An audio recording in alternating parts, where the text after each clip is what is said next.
คอยปลอบโยนให้เหตุผลช่วยผ่อนคลาย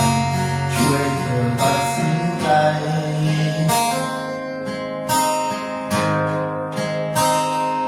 เขาไปเป็นอื่นแล้วเธอก็ยัง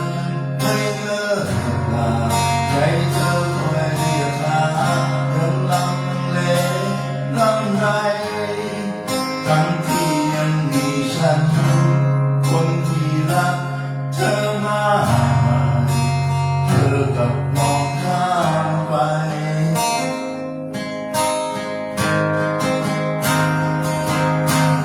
ใจลืมเดียว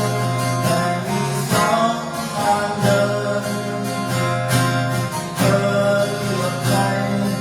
ลองถามใจเธอดู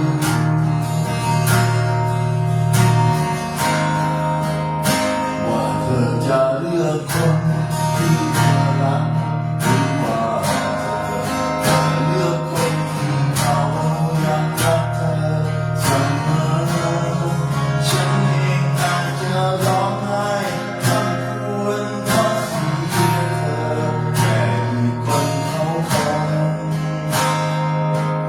ไม่แคร์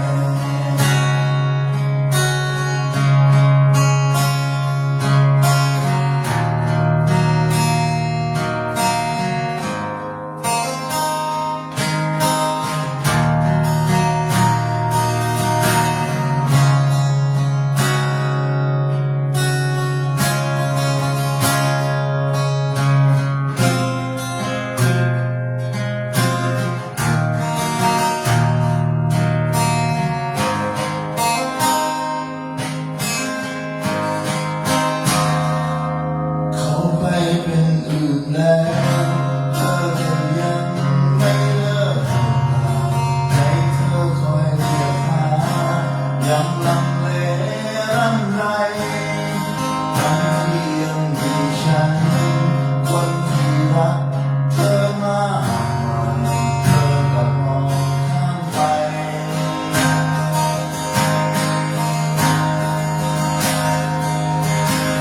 ใจลืมเดียวแต่มีสองทางเดินเธอเลือกใครลองถามใจเธอดูว่าเธอจะเลือกคนที่เธอรักหรือว่าเธอจะเลือกคนที่เขายังรักเธอเสมอฉันเองอาจจะร้องไห้ทั้งควรเพราะเสียเธอแต่อีกคนเขาคงไม่แคร์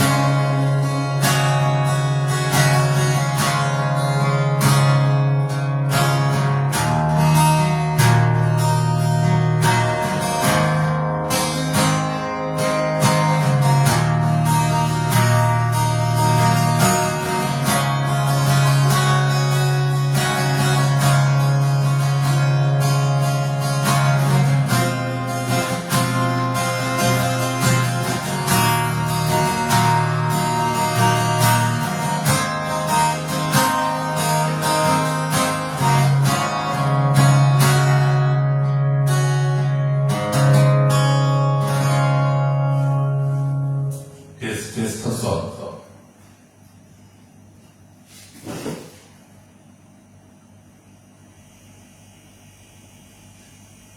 ทดสอบโลก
ฉั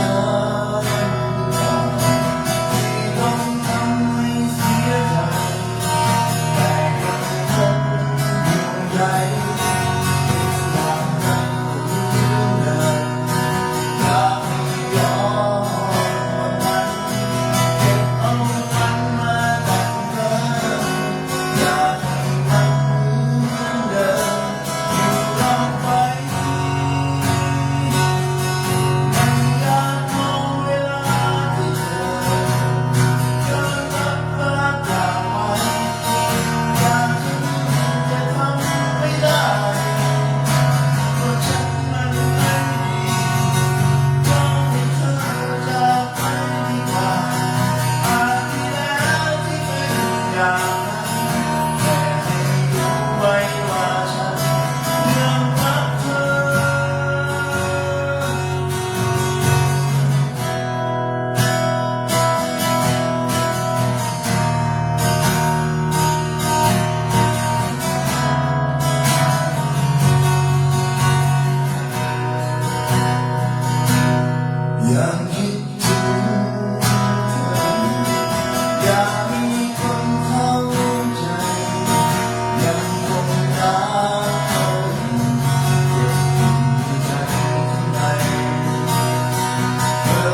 ว่าเราเคยรักกัน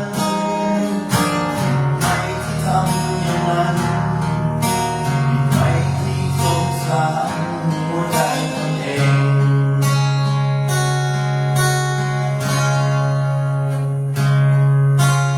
ถามว่ายังโกรธไหม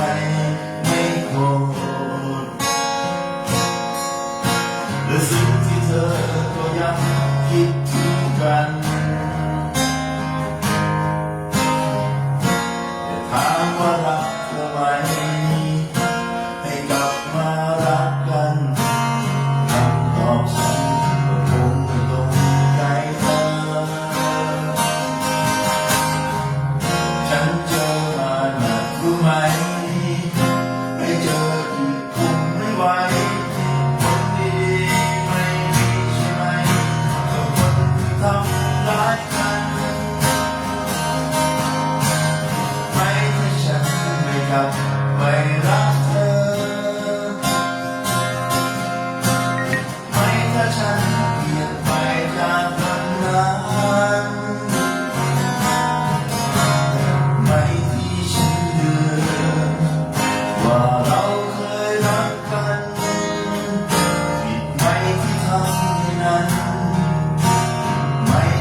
บอกรักใครก็อายฟ้าดินความหวังเอาสิ้นความรักมืดมนเกิดมาร่างกายเท่านั้นเป็นคนแต่หัวใจอีกคนโดนรักขยี้แตกตาจะเอ่ยรักใครให้เอื้อมราเมื่อแรงค่าจนนี้ต้องการตราบจนสิ้นคนวันรักคือนานต้องทุกข์ทรมานร้าวรานคือดีชีวิตต้องสิ้นความหมายวิงวอนว่าฟ้าดินก็ไม่อาจเจ็บปวดรวดราวเอาชีวิตรวมคดีมีแต่ชอกช้ำเรื่อยมาไม่อยากรักใครให้อายฟ้าดินกลัวเขาจะสิ้นความรักเมตตาสู้คืนเก็บความชอกช้ำราไม่รักใครดีกว่าเดียวเท่าจะอายฟ้าดิน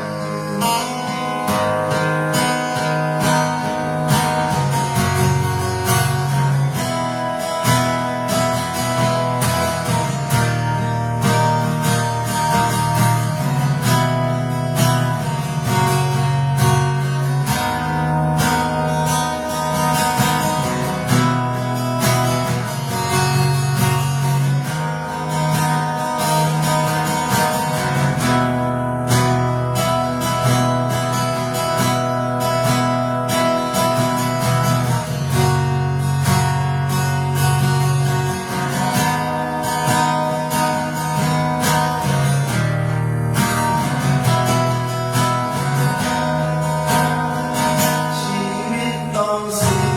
ความหมายวิงวอนว่าฟ้าดินก็ไม่อาจเจ็บปวดรวดร้าวชีวิตรวมคดีมีแต่ชอกช้ำเรื่อยมาไม่อยากรักใครให้อายฟ้าดินกลัวเขาจะสิ้นความรักเมตตาสู้คืนเก็บความชอกช้ำราไม่รักใครดีกว่าเดียวเท่าจะอายฟ้าดิน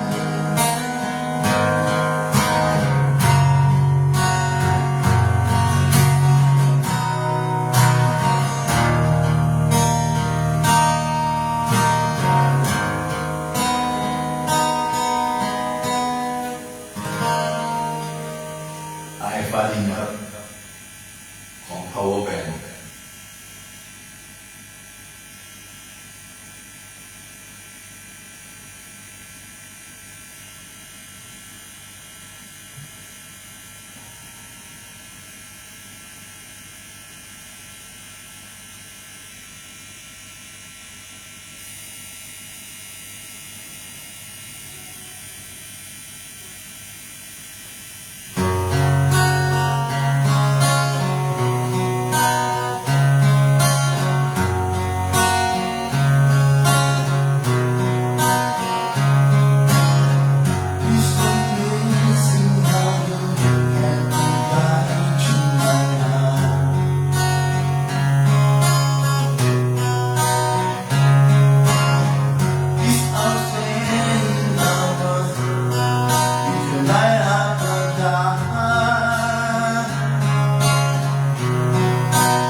อะไรลงไปฉันเคยเหนื่อย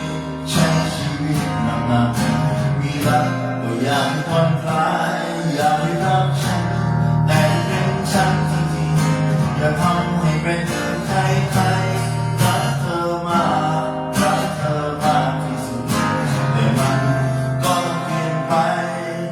วันนี้ฉันจะจากไปฉันขอไปเป็นตัวเอง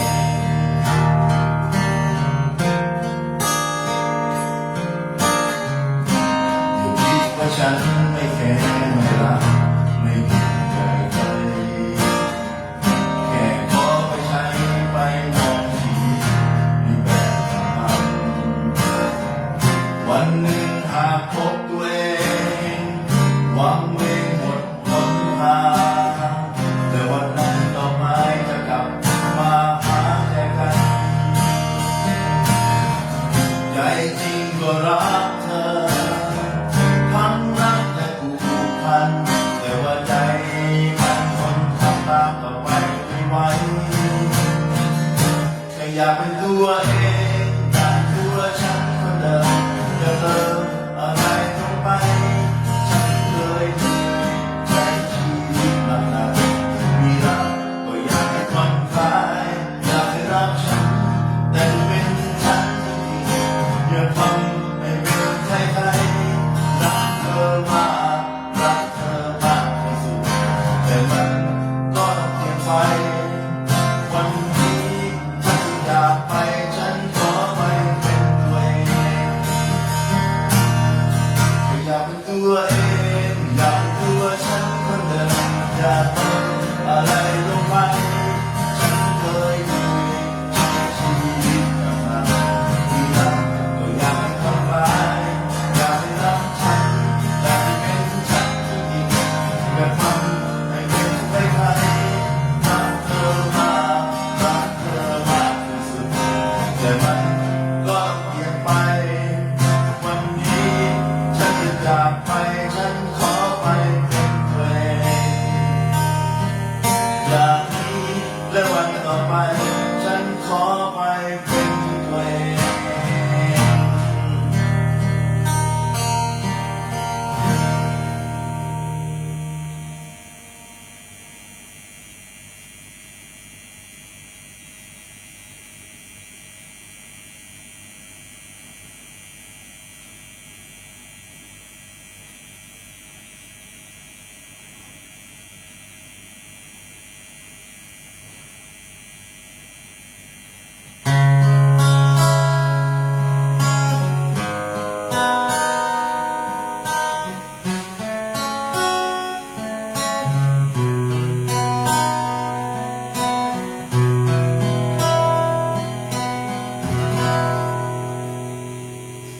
สิ่งที่ฉันไม่รู้สิ่งที่ฉันไม่ค่อยรู้ก็หัวใจของคนอ่านหนังสือเล่มไหนวันเวียนวกวนแต่ไม่นานยังเข้าใจบอกให้ฉันรับรู้บอกกับฉันไม่รักไม่ขอเป็นเพื่อนใจแต่ถ้าฉันได้เห็นแววตา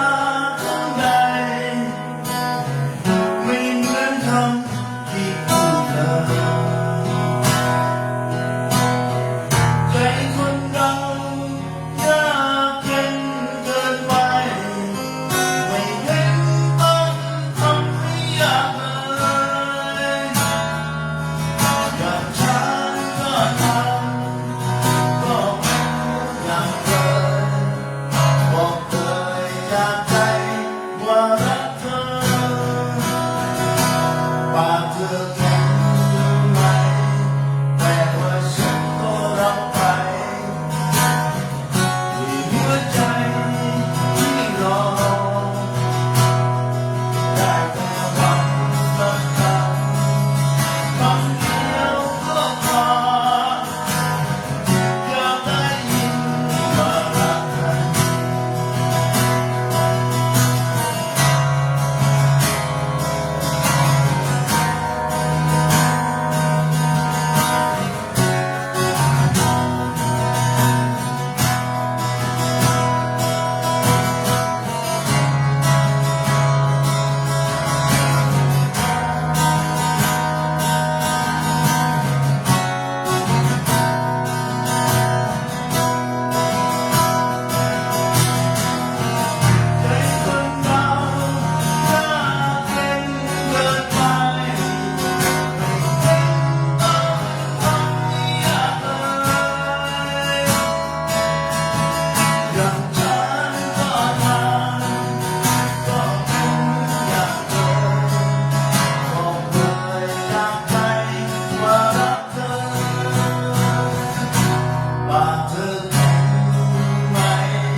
เจ้า